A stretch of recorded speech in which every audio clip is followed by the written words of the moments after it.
And there's been plenty of off-road action tonight in Melbourne, which is in the grip of F1 fever. World champion Jenson has been out and about with our entertainment reporter Angela Bishop there to keep an eye on him. Angela? He was once known as the party animal of Formula One, but since Jenson began seriously winning races this time last year here in Melbourne, all that partying's been kicked to the curbside. Except for tonight, where I found him having just a tiny sip of champagne at this party. It's not really a party for me. I'm not going to be the ones drinking champagne out there or anything, but it's good seeing the city. And, you know, I spent a few days here already. I was out cycling today down the coast, past St Kilda and on. Also running and swimming. So I've seen a lot of the town through sports. But I've also just been shopping with my girlfriend, so yeah. Of course, this year Jenson is with a new team, McLaren, which puts him up against former Formula One world champ Lewis Hamilton. How are you two getting on really? Tell me really. Really well. Really? Yeah, it is. You know, I think we both got a lot of respect for each other. We both already achieved what we set out to do in this sport. So when we drive on the circuit, we will be fierce rivals. But you know, that's part of Formula One. Given that Jenson is British, and given that he's in Melbourne, and given that I'm an entertainment reporter, there was one other question that had to be asked. Is he a Neighbours fan? Yeah. I've seen your good self. Oh, good. So you know who I am. Yeah, of course. So it's now down to the serious business of driving, with the Formula One champ hoping to be once again front and centre on the podium come Sunday, shaking the champagne. Well, Jenson is hoping to improve on his 7th place in the season opener in Bahrain. Angela Bishop is in Melbourne with more. Well, thanks. Well, joining me now is reigning Formula One world champion Jenson. Welcome back to Melbourne. I'm imagining you'd be perfectly happy with a rerun of last year? Yeah, that'd be okay. You know, wasn't too bad. Did it surprise you?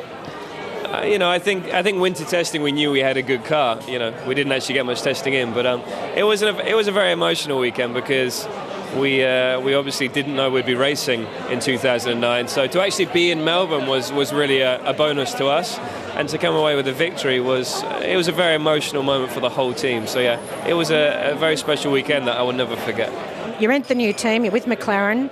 Lewis Hamilton's your teammate. How are you two getting on really? Tell me really. Really well. Really?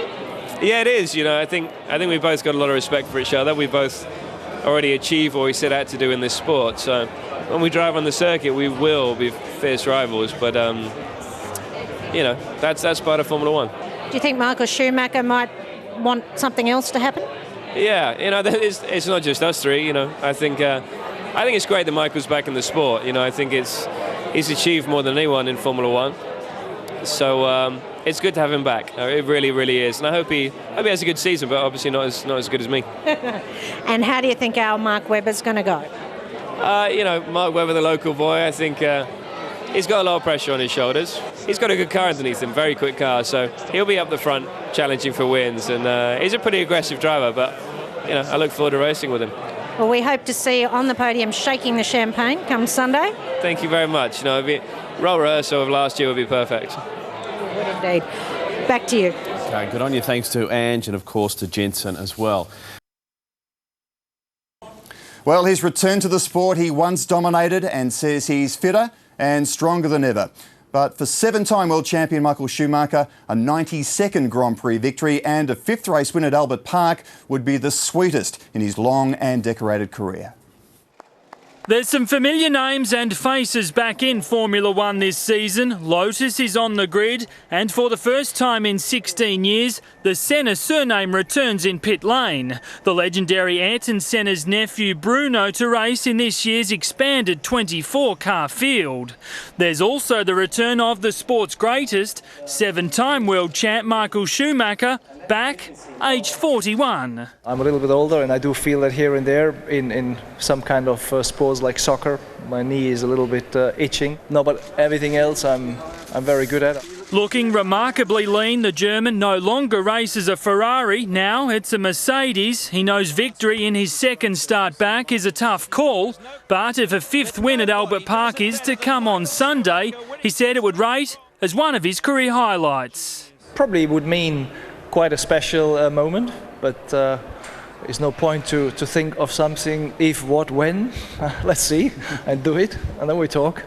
To win his 92nd Grand Prix, he'll have to beat the sport's new pin-up boy and current world champ. I think it's great that Michael's back in the sport. You know, I think he's achieved more than anyone in Formula One. So it's good to have him back. It really, really is. And I hope he has a good season, but obviously not as good as me.